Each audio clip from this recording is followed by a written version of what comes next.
तो हर गांव के बाहर यह बोर्ड लग जाना चाहिए कि यहाँ पर मुसलमानों का प्रवेश वर्जित है। मुझे एक तो दिल्ली में हर जगह फॉलो किया जा रहा है। मैं जहां भी जाती हूँ मेरे पीछे एक गाड़ी लगाई हुई है। वो कौन है, किसने लगाई है, ये मुझे नहीं पता। उन्होंने पांडे जी ने दिए थे मुझको, पांडे जी ने दिए थे मुझे, अशोक पांडे जी। हर गांव के बाहर एक बोर्ड लग जाना चाहिए कि यहाँ मुसलमानों का प्रवेश वर्जित है। जी हाँ मित्रों, यह बात मैं नहीं कह रहा हूं, यह बात आगरा में कथावाचक लक्ष्मी ने कहा। और मेरी मानिए तो हर गांव के बाहर यह बोर्ड लग जाना चाहिए कि यहाँ पर मुसलमानों का प्रवेश वर्जित है। नमस्कार, मैं अनिरुद्ध विश्वकर्मा, आप देख रहे हैं हिंदुस्तान सपने। आजकल गेरुआ वस्त्र धारण करके जिस तरह से सांप्रदायिक सौहार्द बिगाड़ने की कोशिश की जा रही है, जिस तरह से हिंदू मुस्लिम को बांटने का प्रयास किया जा रहा है, वह निश्चित ही दुर्भाग्यपूर्ण है। महामंडलेश्वर पूजा शकुन पांडे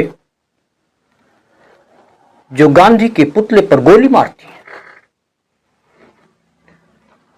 उसके बाद जब वीडियो सोशल मीडिया पर आता है तो उनकी भर्त्सना होती है।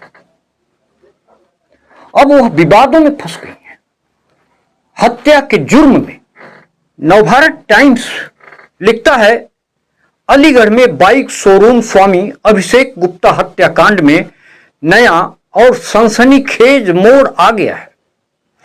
पुलिस की जांच में हिंदू महासभा की महामंडलेश्वर और विवादित नेता पूजा शकुन पांडे का नाम हत्याकांड की सूत्रधार के रूप में सामने आया है। पुलिस के मुताबिक पूजा ने ही शूटरों को 3 लाख रुपए की सुपारी देकर के हत्या करवाई थी। बुधवार को गिरफ्तार किए गए शूटर फजल ने पूछताछ में यह राज खोला है। मेरा नाम मोहम्मद फजल है। मेरा नाम मोहम्मद फजल नाम है। तो मैंने तो कुछ नहीं किया, लेकिन मैंने किसी को संपर्क कराया था, बस मेरा इतना काम है। मैंने किसी मुझसे कहा था, लेकिन मैंने मना कर दिया, भाई मैं नहीं करूंगा ये काम। मैंने किसी दूसरे को संपर्क कराया था। अब जिसने वो गोली चलाई थी वो लड़का था, और वो अभी पता नहीं मिला है कि नहीं मिला है, ये मुझे पता नहीं है। जिस जगह घटना हुई थी तो उस समय मैं साथ था जी। जो उन्होंने अपने आप बात करी थी, मेरे सामने कोई बात नहीं करी, ना ही उस लड़के का मुझे कोई फोटो दिखाया था। हत्या करवाने वाले तो आपको सबको पता ही है, वो पांडे जी।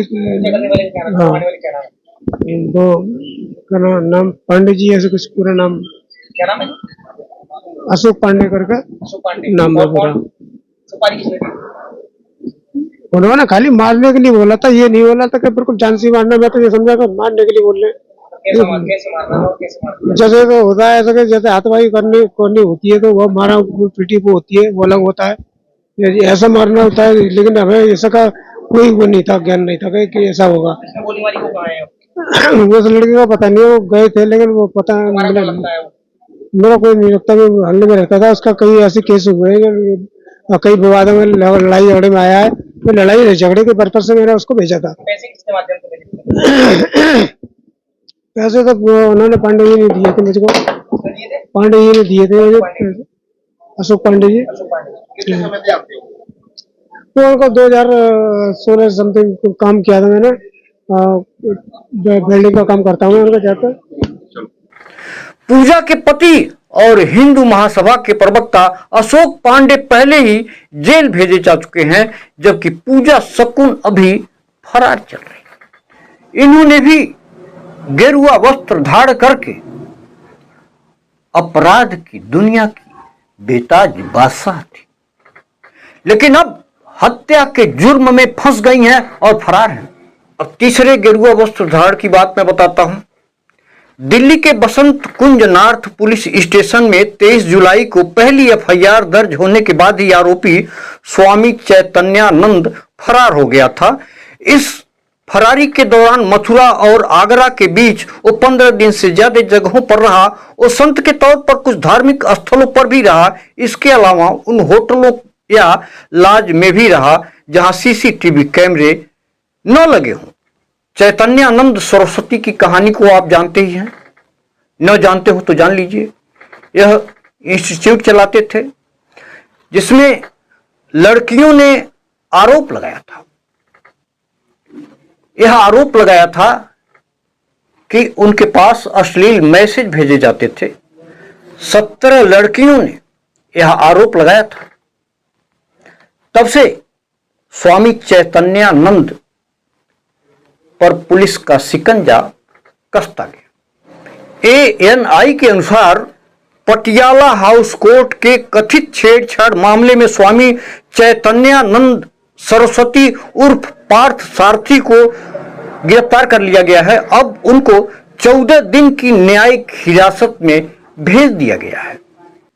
30 सितंबर को NCRB की रिपोर्ट आती है जिसमें उत्तर प्रदेश महिला अपराध में सबसे टॉप पर रहा है। तो वहीं पश्चिम बंगाल, जहां की मुख्यमंत्री एक खुद महिला हैं, ममता बनर्जी, उनके यहां महिलाओं पर एसिड अटैक की घटनाएं सर्वाधिक पाई गई। इंडिया टुडे लिखता है कि West Bengal tops country in acid attack crime against women drops marginally reveals latest NCRB data. West Bengal alone accounted for 27.5% of all acid attack in country। सोच सकते हैं पश्चिम बंगाल में एसिड अटैक की घटना सबसे ज्यादा हुई है। पूरे हिंदुस्तान में सबसे ज्यादा एसिड अटैक की घटना पश्चिम बंगाल, कोलकाता में। यह दुर्भाग्य की बात है। बात महिला सशक्तिकरण की होती है, बात बेटी बचाओ बेटी पढ़ाओ की होती है, लेकिन सबसे ज्यादा असुरक्षित हमारी बेटियां हैं, महिलाएं हैं। मित्रों, लद्दाख में पर्यावरणविद सोनम वांगचुक को जब से जोधपुर के सेंट्रल जेल में NSA लगा करके बंद किया गया है, तब से सोशल मीडिया पर एक बहस छिड़ गया है। अब उनकी पत्नी ने सुप्रीम कोर्ट में एक याचिका दायर किया है। उनकी पत्नी का कहना है कि मुझे दिल्ली में हर जगह फॉलो किया जा रहा है, मेरे पीछे एक गाड़ी लगाई जा रही है, मेरे स्टाफ के लोगों को हिरासत में लेकर के उनसे मारपीट की जा रही है। यह बात डॉक्टर सोनम वांगचुक की पत्नी गीतांजलि वांगचुक ने कहा है। तो वहीं डॉक्टर सुब्रमण्यम स्वामी, बीजेपी के कद्दावर नेता, बेबाक टिप्पणियों के लिए जाने जाते हैं। उन्होंने कहा कि मोदी सरकार चुपचाप लद्दाख की जमीन चीन के हाथों खोती जा रही है। प्रधानमंत्री के तौर पर मोदी ने लद्दाख का 4060 वर्ग किलोमीटर निर्विवाद इलाका चीन को सौंप दिया। यह बात बीजेपी के कद्दावर नेता डॉक्टर सुब्रमण्यम स्वामी ने कही। यह बात चिंताजनक है। यही बात तो डॉक्टर सोनम वांगचुक कहा करते थे कि चीन भारत भूमि पर कब्जा करते आ रहा है, लेकिन भारत सरकार ने उनके ऊपर निश्चय लगा करके बंद कर दिया। मित्रों, दुर्गा पूजा के अवसर पर मूर्ति विसर्जन का कार्यक्रम चल रहा है, हर जगह जारी है। इसमें तमाम तरह की अप्रिय घटनाएं भी हो रही हैं, कुछ लोग डूब के मर जा रहे हैं। आगरा से एक बड़ी खबर आ रही है, जहां कल रात दुर्गा मूर्ति विसर्जन के दौरान लगभग 14 लोग डूब गए।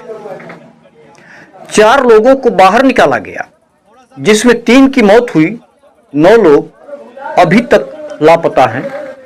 कल रात से रेस्क्यू ऑपरेशन जारी है। तो कुल मिलाकर के मौत को जब आप खुद दावत देंगे, ऐसे में आपके साथ अप्रिय घटना हो सकती है। मित्र, इससे अपनी बात समाप्त करता हूं। नमस्कार, जय हिंद।